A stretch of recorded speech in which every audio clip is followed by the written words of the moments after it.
Hi, I'm the Highway Groupie. In this video, we're going to be unboxing a Maono portable USB microphone kit. Now, I'm using a Maono microphone here for the recording, which I usually do when I'm sitting in front of my camera here. I like the sound quality, and it certainly is unobtrusive.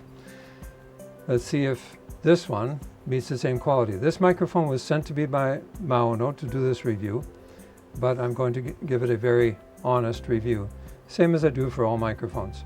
So let's have a look at what's inside. Here's the box. So it's the portable USB microphone kit from Maono. The model number is AU PM461TR. AU PM461TR. So that's the model number.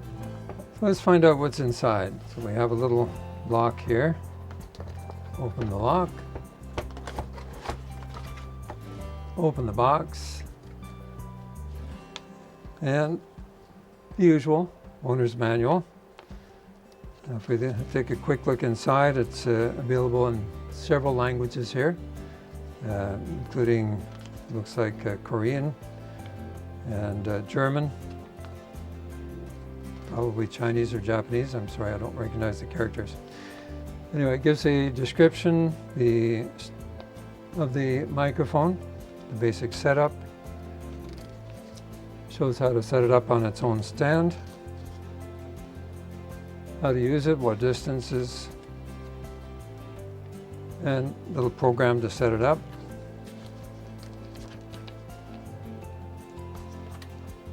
And that's it. After that, we're in another language. So that's their instruction manual. And the little card to say thank you and please give us a nice feedback. We'll see. All right, so we're going to start with the microphone itself. Okay, so this is quite a size microphone, and it's designed for mounting on a disc. It has the USB connection here at the bottom and a volume control here on the front.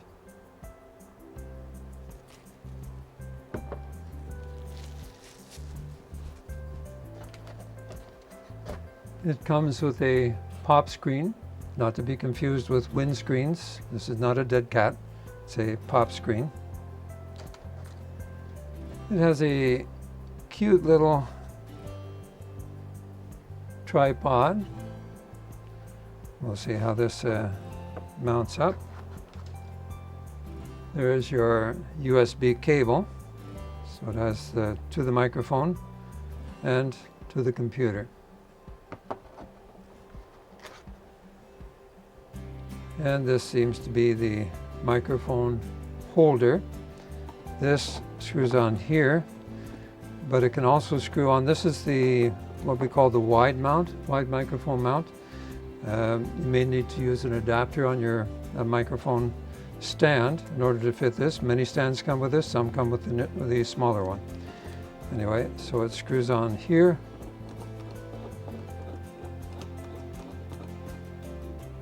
And then it has a thumb screw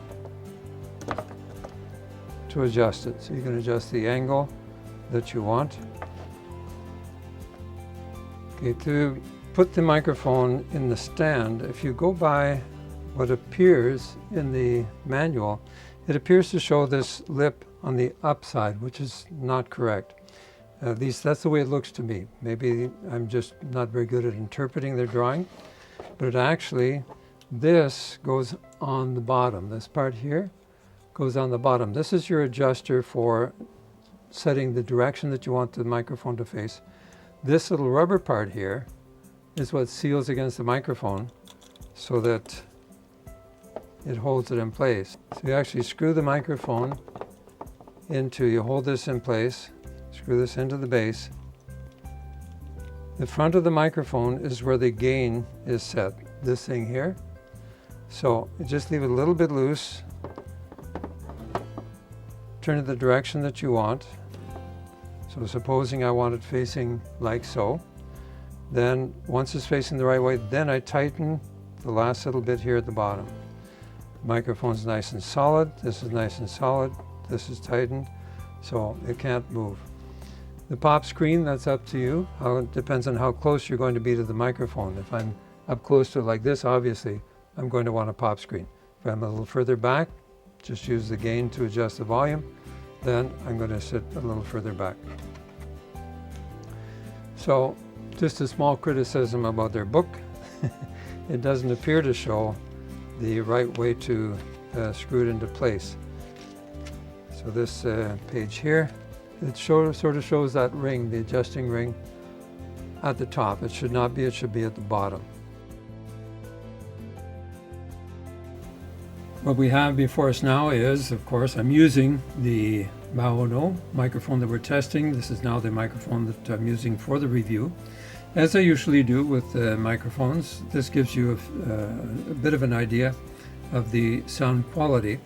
I'm also comparing this. I have the small Maono, the lavalier microphone, not set up on my person where you would get the vibration from my body, but actually on a separate little stand. They're about the same distance from me, so it gives an idea, and I can switch back and forth between them, and you can see the difference in sound quality. Certainly the large studio type microphone that they are selling, this USB microphone, is a larger microphone that has a better range, and we'll be able to discern that.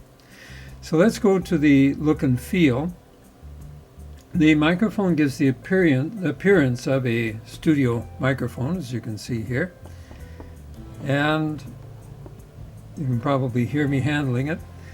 The microphone also has a kind of an aluminum casing with a screen, which gives it a sort of a rugged feel to it. It's a nice look, and it has the volume control where it's very accessible here in the front. And the volume control has a notch in the midpoint, makes the midpoint easy to find. The tripod seems sturdy enough. You can adjust the height a little bit and it'll actually stay there if you want. So we can see that in the side picture as well. I'm going to set it back where it was. The angle adjustment is a nice touch. It allows the cardioid mic to be facing your mouth no matter how high or how low your table or desk is. So for look and feel, I've given it an 8 out of 10. For size and weight, well, the size seems a convenient size. It's not too big, it's not obtrusive when you're giving a video or vlogging. It's there, people can see it, and it kind of looks like you've gone to some trouble to buy a fancy microphone for your vlogging. It only weighs 223 grams, which is about 8 ounces, so it's not very heavy. It's a reasonable size and weight for a desk microphone. So it's kind of a subjective rating, but I'm giving it an 8 out of 10. The included accessories includes the tripod. You also have the pop screen, as we see here, and really not much else is needed. Of course, you have the USB cable. If you're looking for a sound dampener, that is a suspension system for your microphone, well, you'll have to add that separately, because if you tap the desk, then it's going to pick up that noise or any kind of vibration. So yeah, you can buy that separately if you want, but if you resist the temptation of tapping your desk, I would give this, for accessories again, an 8 out of 10, because it has basically what it needs. As for power supply, it supplies from the USB port. If you are limited in power, you may find this a liability. The book doesn't give a power consumption rating, but it does seem to take a small amount of power, as my Surface Pro complained a little bit when it was plugged in. Since we do not need to charge this or change the power supply, I'm not giving this a rating for power. Concerning line noise, the line noise seems weighted in the 17 to 140 range, as we can see here. in this graphic. At worst, it is minus 65 decibels at the 140 hertz range. Now, before we run a comparison of this with the white noise, I need to share a caveat. The new testing equipment I was using had a deficiency of about 15 decibels at 70 hertz. I found this by comparing this new system with other microphones that have already been tested with my old system. So I have added those 15 decibels to the test results verbally, obviously not in the graphics. This seems to bear out when you listen to the voice recordings, and we'll get into more on that a little later. Now, we are not very concerned about the 17 to 35 hertz. As most of you know already, that's more the vibration range. We don't really hear that. However, jumping to the 70 hertz, we see a net gain of 47 decibels between the line noise and the white noise here. So we're doing a comparison of the white noise. This drops to a gain of 36 decibels at 140 hertz, which is an audible difference. More on that later as we get into more details on the white noise. The difference increases from the 281 hertz to the 2 kilohertz from 44 decibels to 57 decibels. Then it levels off at about 65 to 70 decibel difference.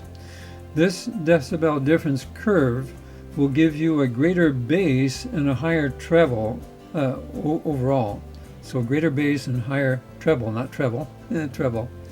Compared to the Maono AU 101, this is an improvement, but I still think that they could do better in the low end of the spectrum. So I'm only giving this a 7.5 out of 10 for the line noise, but it's still fairly good.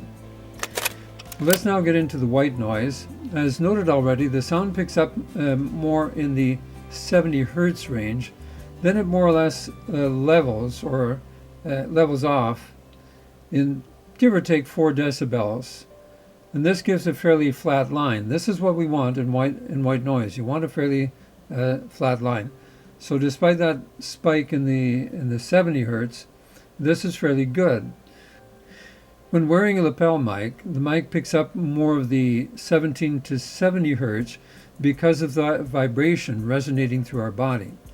By weighting this mic in the 70 to 140 hertz range, they sort of compensate the fact that this mic sits separately from our body. Now, a lot of people like to have that deep radio announcer type of reproduction, so I think that people will like the sound quality here.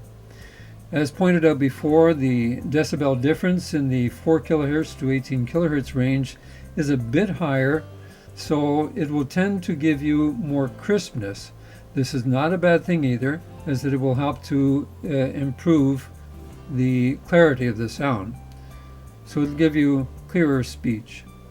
So in the white noise, I'm giving it an 8 out of 10. For white Gaussian noise, this should show a very slight slope going up from left to right, from the 140 hertz to the 18 kilohertz. We see this slope, but there is a slight spike at the 70 hertz. So we're giving it only a 7 out of 10 for the white Gaussian noise. The pink noise curve should go in the opposite direction. We should see a declining slope from left to right. If we factor in the 15 decibel difference that we mentioned earlier in the 70 hertz range, this drops from 21 decibels to 43, that is negative 21 decibels to negative 43 decibels. And that is very good for an inexpensive microphone. So I'm giving this a 9 out of 10 for the pink noise. Now we're going to look at the different voices. For a woman's voice tends to sit normally between the 281 and 562 range. Now we're going to listen to Sanoma's voice, and it has a little wider range, really. Her voice sits somewhere between the 140 and 1 kilohertz. So let's listen first of all to the original. Running out of time, I really thought without you on my side, but now there's nobody by my side. I need you, I need you, I need you right now. Yeah, I need you right now. Now let's listen to what the mic heard. Running out of time, I really thought you on my side, but now there's nobody by my side. I need you, I need you, I need you right now. Yeah, I need you right now. Recall that the test equipment was having trouble at the 17 to 70 hertz range, so the bass drum doesn't pound like it should. But Xanoma's voice is very good, if not just a little too crisp in the 1 kilohertz to 2 kilohertz range.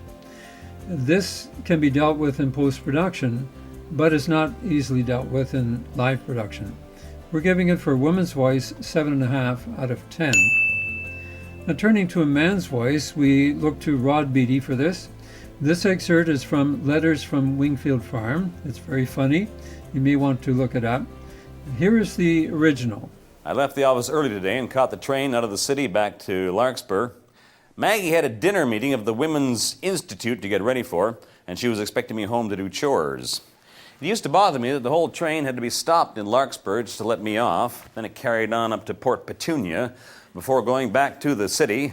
Tonight, as soon as I stepped off, it shifted gears and chugged back the way it came. I think if I stop riding this train, we won't have one. Now let's hear this through the Maono mic. Left the office early today and caught the train out of the city back to Larkspur. Maggie had a dinner meeting of the Women's Institute to get ready for, and she was expecting me home to do chores. It used to bother me that the whole train had to be stopped in Larkspur just to let me off. Then it carried on up to Port Petunia before going back to the city. Tonight, as soon as I stepped off, it shifted gears and chugged back the way it came. I think if I stop riding this train, we won't have one. Now, Rod's voice is more weighted in the 562 range, but he exaggerates his S's and T's up in the 4 kilohertz to 9 kilohertz range. The Maono adds a little more in the 140 to 281 range, making his voice sound a little more rounded, but it also expands his voice in the 4 to 9 kilohertz range, making it even more distinct. It does not distract unless you compare with the original, of course. Now, my voice is more like Carlton the Doorman, and yet you can hear it is giving me a more rounded tone as well. So I'm giving this an 8 out of 10. As for music, first we will listen to a little snippet of Julie's Place, the way it should be heard.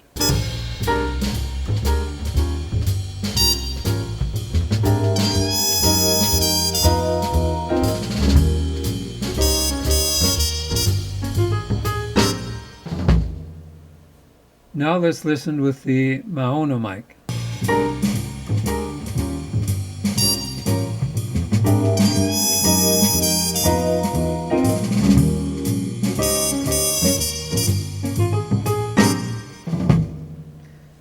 As you can hear, there's only a slight increase in sharpness, that is the treble in the music. This makes the Harman mute of the trumpet sound even thinner. However, overall, it is very respectable. Basically, what I heard from the test equipment is what you heard in the microphone. So I'm giving this an 8 out of 10 for music. Now the pop screen, I'm going to play a recording that I did. First of all, that is a fan blowing on the microphone. I realize that this is not the purpose of a pop screen. It is not a windscreen, but it gives an idea of the filtering ability of the pop screen. After that, what you're going to hear is my P's, and I'll be sitting just 10 centimeters away from the microphone. That's about 4 inches.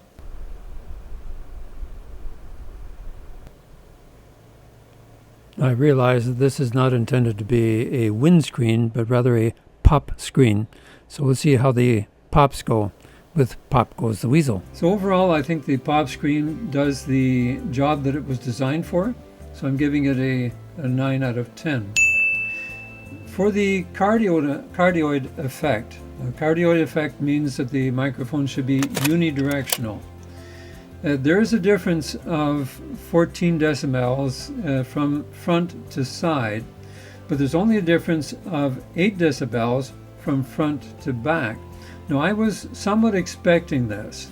The reason for that is, as you can see here, they have a screen in the back of the microphone. Now, this screen allows sound, let me just get this in place, I don't want to make any more noise with it, but it allows sound to go through that screen, hit the front screen, which becomes like a parabolic ear, and focuses the sound back to the microphone. So it was not totally unexpected that we would have that little of a difference of only 8 decibels between the front and the back. So I don't think it's quite as cardioid as the book says it is, and therefore I'm giving it only a 6 out of 10. Overall, this gives us a rating of 7.83 out of 10. If we look at sound quality only, it receives a 7.77 average out of 10. And on a weighted score of 50-50, that is the look and feel and all the physical characteristics compared to the giving half to the quality, it scores 7.83. Remember one thing though, that if you like a rounder, deeper voice, get closer to the microphone. Let me just put the screen on. So by getting closer to the microphone, the thing is that the 70 to 140 hertz range falls off more quickly in your voice. Well, in any sound for that matter. It just doesn't travel as far. So the further you get from the microphone, the less you pick up of the 70 to 140 hertz range. So if you like that rounded sound, if you like a little deeper tone to your voice, then just get a little closer to your microphone and it'll work just fine. So I think overall that this is a very good microphone, especially for the money that you're investing in it. Definitely worth the price. Hi. If you enjoyed what you saw in that video, then please click the subscribe button over here. Yeah, that one. Click the subscribe button, please. And whenever I put a video up, you will find out about it. Please.